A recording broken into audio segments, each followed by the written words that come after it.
So, you know, the letter's frustrating. I don't know who's in charge. You don't know who to negotiate with. You don't know if labor's actually pulling the strings. You don't really know how to get this negotiation done. And I think that's something that's kind of been missing in the whole discussion. Speaker? Yeah, I will be brief because obviously the focus is on the Senate and not the Assembly. But I've been kept abreast of the situation and the negotiations going on and what we've been talking about. And, you know, simply I think the press story has been, and the Democrats' mantra has been that Governor Walker and the Republicans are not willing to move and not willing to negotiate. And I think you're seeing that that's simply not true. You know, we are in those talks, have been in those talks. It is very frustrating to think that you have something in place and then it turns out that it's not. You know, I can tell you from being minority leader last session that I never once had a one-on-one with Governor Doyle.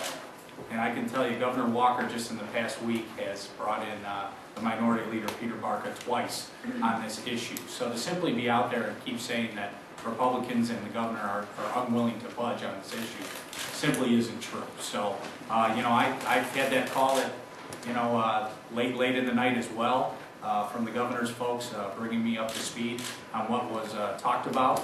And, you know, so we are looking to get something that can bring these senators back and get this state moving in the right direction. Just one comment and we'll open up some questions. I mean, the frustrating part, and I think both the speaker and the majority leader pointed this out, but really is frustrating for us, but I think even more so for the people of the state, is that, again, you've got a handful of senators who want to come back. And day after day, whether it's been through my staff, my administration, or through talking directly with Senator Fitzgerald, you have a core group that wants to bring this forward, that wants to move forward, that wants to get this done.